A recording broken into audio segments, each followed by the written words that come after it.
আলহামদুলিল্লাহ, সমস্ত প্রশংসা, সমস্ত তারিফ সেই মহান আল্লাহ রব্বুল আলামিনের জন্য, যে আল্লাহ রব্বুল আলামিন আমাদেরকে এশার 4 রাকাত ফরজ নামাজের বাদে একটা মজলিসে বসার তৌফিক দিয়েছেন। সে আল্লাহ রব্বুল আলামিনের জন্য একবার শুকরিয়া শরীফ করে আলহামদুলিল্লাহ। তারপরে বলে আকাই নামদার তাজদের মদিনা মা আমিনা আল্লাহ নুরুল্লাহ আকাই নামদার তাজদের মদিনা মুহাম্মদ মুস্তাফা সাল্লাল্লাহু আলাইহি ওয়াসাল্লাম।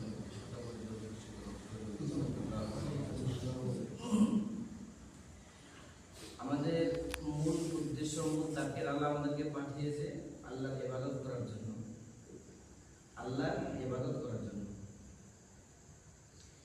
কিন্তু এবার ইবাদত করব তো কিভাবে করব?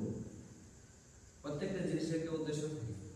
যখন আমরা সংসার করে বাড়িতে খাবো, সবজি ভাত রান্না করবো, তখন সেই সবজি ভাত রান্না করার জন্য তো আমাদেরকে জোগাড় করতে হবে, তাই না? আমাদেরকে জোগাড় করতে হবে, তবে আমরা সংসার করে খেতে পারবো।